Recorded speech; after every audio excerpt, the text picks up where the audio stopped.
దాడులు చేయించింది అల్ Qaeda chief bin లాడెనేనని America ప్రభుత్వం ఊరువాడా చాటింపు చేసింది. కానీ అటాక్స్ తామే చేశామని బిన్ లాడెన్ ఎప్పుడూ ఒప్పుకోలేదు. కానీ అమెరికా మాత్రం లాడెన్ వీడియోలను విడుదల చేసింది. అయితే ఇవి నకిలీ వీడియోలని ఆరోపణలున్నాయి.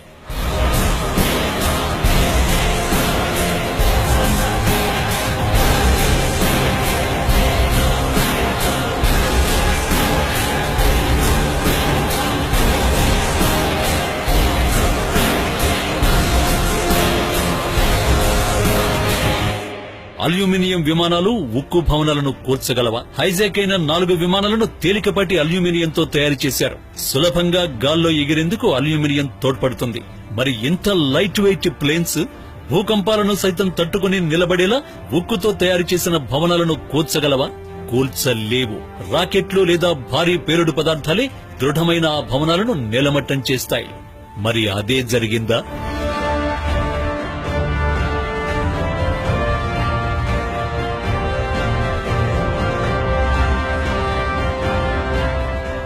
సిక్స్త్ సెన్స్ లో ఇప్పుడు ఒక షార్ట్ బ్రేక్ తీసుకుందాం.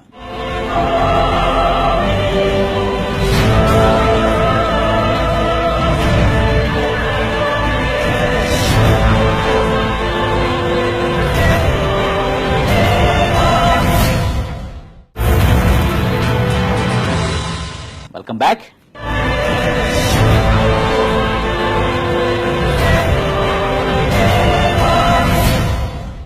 అమెరికా ట్విన్ టవర్స్ దాడిపై ఎన్నో అనుమానాలు, మరెన్నో ఆరోపణలు. అల్ ఖైదా ఉగ్రవాదులు ఎయిర్పోర్ట్ లోని భద్రతా సిబ్బందిని ఎలా బోల్తా కొట్టించారు? అంత సులభంగా ఎలా దాడి చేయగలిగారు?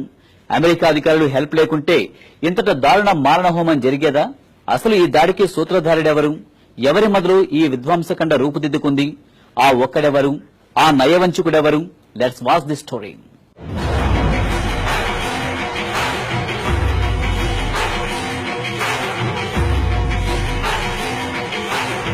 ఆ దారుణ మారణ హోమానికి సూత్రధారి జార్జ్ డబ్ల్యూ బుష్, నాటి శ్వేత సౌధాధిపతి. సొంత దేశంపైనే జార్జ్ బుష్ దాడి ఎలా జరిపిస్తారు? సొంత ప్రజలను ఎందుకు మట్టుబెడతారన్న ప్రశ్నలకు సమాధానం తర్వాత రాబడదాం. ముందు అసలు జార్జ్ బుషే ఆ దాడి చేయించాడు అనడానికి రుజువులేంటో, పరిశోధకుల వాదనలేంటో పరిశీలిద్దాం. అసలు జార్జ్ బుష్ దాడి జరిగిన సమయంలో ఎక్కడున్నారో తెలుసా? సారిసోటాలోని ఓ ఎలిమెంటరీ పాఠశాలలో విద్యార్థులతో ముచ్చట్లు చెప్పుకుంటూ టైం పాస్ చేస్తున్నారు. సడన్ గా ఓ అధికారి సమాచారం మోసుకురావడంతో హుటాహుటిన ప్రెస్ మీట్ పెట్టారు. మీడియాతో మాట్లాడే ముందు చాలాసేపు మేకప్ లోనే గడిపారట. టీవీలో బాగా కనపడాలని తాపత్రయపడ్డారు. ఒకవైపు ఊరు తగలబడిపోతుంటే టీవీలో అందంగా కనపడేందుకు ఆరాటమేంటి? కించిత్తు బాధ కూడా లేదా? ఎన్నో కుటుంబాల్లో విషాదం నింపిన ఘటన జరిగితే ముఖానికి రంగులద్దుకోవడమేంటి?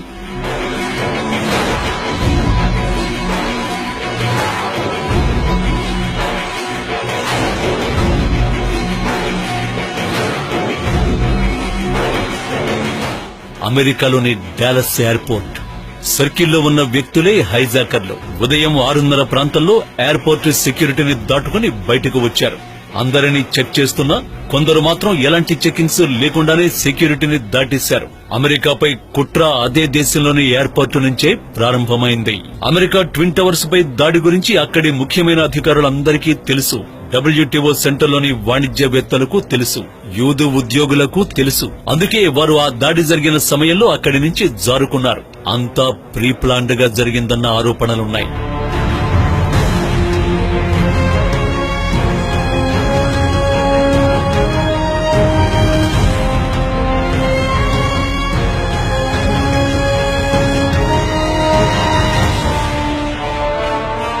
అసలు అల్ ఖైదాకు అమెరికాపై దాడి చేసేంత దమ్ము, ధైర్యం, పలుకుబడి ఉన్నాయా? ఆధునిక టెక్నాలజీతో దూసుకు వెళుతోన్న అమెరికా ఉగ్రవాదుల అడుగుజాడలను కనిపెట్టలేదంటే ఎవరు నమ్ముతారు? ఎయిర్పోర్టులోంచి కొంతమంది హైజాకర్లు ఎలాంటి చెకింగ్స్ లేకుండానే దర్జాగా బయటకొస్తుంటే ఎందుకు ఆపలేదంటే జార్జ్ బుష్ సమాధానం ఏం చెబుతారు?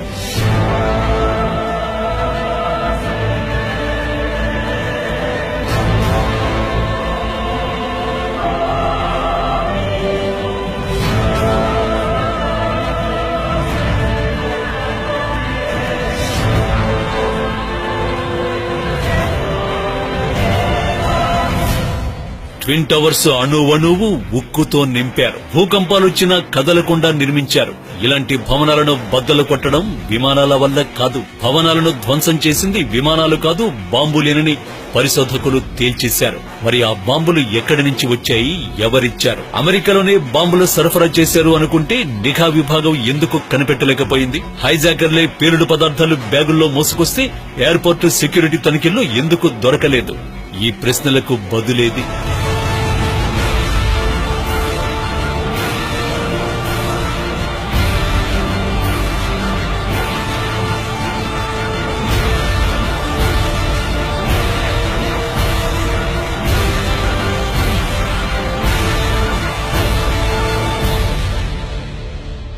పెంటగాన్ లాంటి అత్యాధునిక ఆయుధ రక్షణ వ్యవస్థ ఉన్న విమానాలు వెళ్లి దాడులు చేశాయి, విధ్వంసం సృష్టించాయి.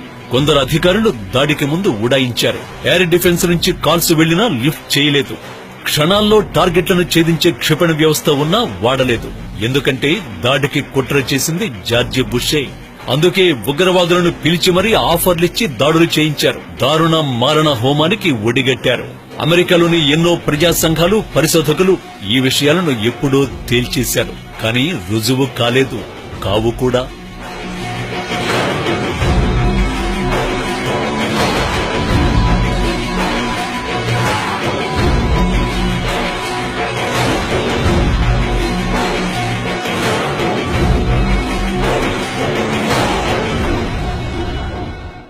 జార్జి బుష్ సొంత దేశంపైనే మారణ హోమానికి పాల్పడ్డారంటే నమ్మశక్యం కాదు. కానీ ఇది నిజమంటున్నారు పరిశోధకులు, పరిశీలకులు. ఉగ్రవాదంపై యుద్దం పేరుతో సామ్రాజ్యవాదమే లక్ష్యమని చెబుతున్నారు. భవిష్యత్తులో ప్రపంచాన్ని శాసిస్తాడని భయపడిన నాయకుడిని మట్టుబెట్టేందుకు, అతని దేశ సంపదను దోచుకోవడానికి, అందుకు ఒక కారణానికి రూపకల్పన చేశారు. సొంత దేశ ప్రజాప్రతినిధులను యుద్ధానికి ఒప్పించడానికి, మెప్పించడానికి సాకుగా చెప్పేందుకే 9/11 కు స్కెచ్ వేశారని సాక్ష్యమిస్తున్నారు. ఇంతకు జార్జి బుష్ దోచుకోవాలనుకున్న ఆ దేశమేది? చంపాలనుకున్న ఆ దేశాధిపతి ఎవరు? మట్టుబెట్టాలనుకున్న టెర్రరిస్ట్ చీఫ్ ఎవరు?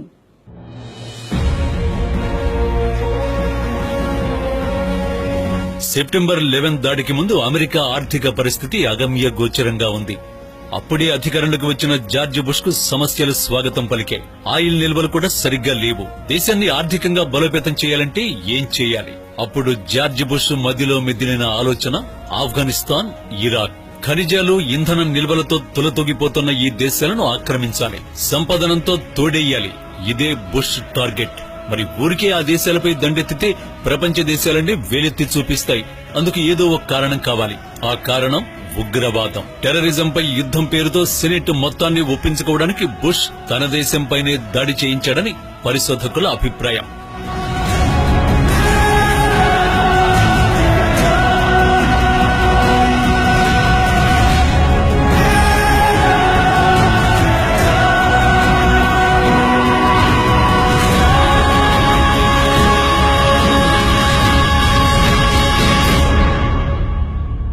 ట్విన్ టవర్స్ పై దాడి చేయించింది అల్ ఖైదా చీఫ్ బిన్ లాడెన్ అంటూ ప్రచారం చేయించాడు.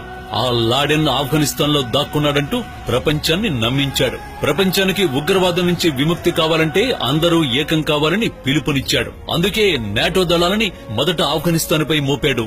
తానే సృష్టించిన తాలిబాన్లను మట్టుబెట్టాడు. ఇంధన నిల్వలను సైన్యంతో సరిహద్దులు దాటించాడు. ఖనిజాలను తరలించాడు. ఇరాక్ లో మారణాయుధాలు ఉన్నాయంటూ 2003లో ఆ దేశంపైన దండెత్తాడు జార్జ్ బుష్. నాటో దళాలతో ఇరాక్ ను ఛిద్రం చేయించాడు. సద్దాంతో పాటు అతని కొడుకును, కుటుంబాన్ని వెంటాడి వేటాడి చంపేశారు. బంకర్లో దాక్కున్న సద్దాం హుస్సేన్ ను పట్టుకుని ఉరికంబం ఎక్కించారు. కానీ యుద్ధం మొదలుపెట్టిన కారణమైన మారణాయుధాలను మాత్రం కనిపెట్టలేదు. ఉగ్రవాదంపై యుద్ధం పేరుతో ఇరాక్ మొత్తాన్ని నాశనం చేశారు. నిత్య అగ్నిగుండం చేయించారు.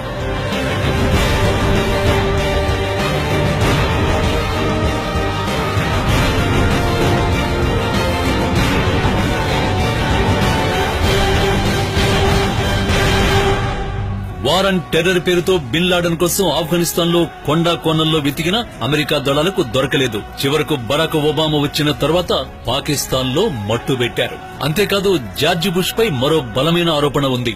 ఆయుధాల కర్మాగారంలో జార్జ్ బుష్ కు వాటాలున్నాయని, వాటిని పరీక్షించడానికి ఆఫ్ఘాన్, ఇరాక్ దేశాలను ఎంచుకున్నారన్న ఆరోపణలు ఉన్నాయి. ఆ పేలుడు పదార్థాలు చాలా శక్తివంతమైనవన్న విమర్శలున్నాయి. అందుకే ఉగ్రవాదంపై యుద్ధం పేరుతో తన దేశ ప్రజలను, సెనేట్ సభ్యులను ఒప్పించి ఆ దేశాలపై దండెత్తారని పరిశీలకులు చెబుతారు. వార్ అండ్ టెర్రర్ అంటూ ఆఫ్ఘనిస్తాన్, ఇరాకులపై దాడి చేసి అమెరికాను దివాళా తీయించాడు జార్జ్ బుష్. ఆర్థిక సంక్షోభానికి కారణమయ్యాడు. అయితే తన ఆయుధాలను మాత్రం విజయవంతంగా అమాయక ప్రజలపై ప్రయోగించాడు.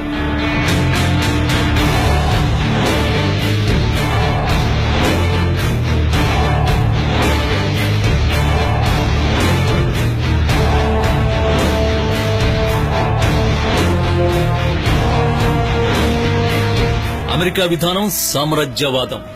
నరాన అదే కాంక్ష. ప్రపంచ దేశాలపై పెత్తనం చేయాలనుకుంటుంది. తన ఆయుధాలు అమ్ముడుపోవడానికి ఉగ్రవాదాన్ని ఎగదోస్తుంది. దాయాది దేశాల మధ్య అగ్గిరాజేస్తుంది. వస్తువులను అమ్ముకోవడానికి, మార్కెట్ను విస్తరించుకోవడానికి ఎన్నో ఉపాయాలు పన్నుతుంది. తనకు నచ్చని దేశాధ్యక్షులను పీఠం దింపుతుంది. మోచేతుల నీళ్లు తాగే వెన్నెముకలేని వ్యక్తులను అధ్యక్ష పీఠాలపై నిలుపుతుంది. తన దేశం సిరి సంపదలతో తొలతూగాలని ఇతర దేశాలపై కాలు దువ్వుతుంది. ఎదుగుతున్న దేశాల ప్రాబల్యాన్ని తగ్గిస్తుంది. జార్జ్ బుష్ చేసింది కూడా ఇదే. ఇరాక్, ఆఫ్ఘనిస్తాన్లపై దాడి గురించి తనపై వేలెత్తి చూపకుండా ప్రపంచ దేశాలను కంటి చూపుతో శాసించారు. ఐక్యరాజ్య సమితిని తన గుప్పిట్లో పెట్టుకున్నారు.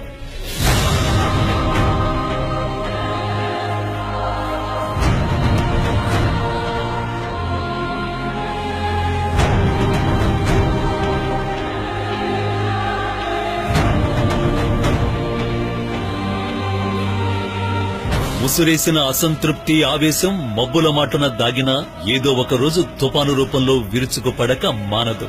తెగిస్తే పిల్లి పులికాక మానదు. ఇప్పుడిప్పుడే బలమైనవిగా ఎదుగుతున్న దేశాలు అగ్రరాజ్యానికి సవాలు విసురుతున్నాయి. తొడగొడితే పడగొడతామంటూ జబ్బలు చరుస్తున్నాయి.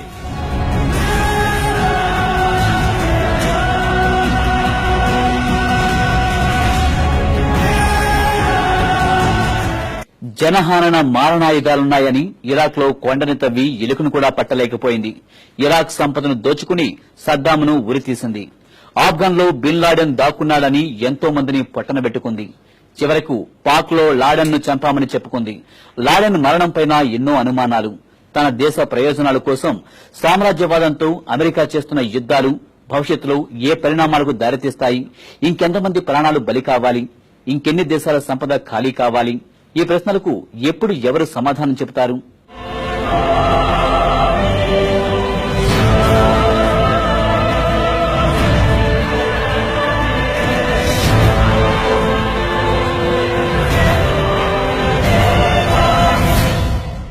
ఇది ఇవాల్టి sixth sense. Stay tune to 6 TV, సామాన్యుడి ఆరో ప్రాణం.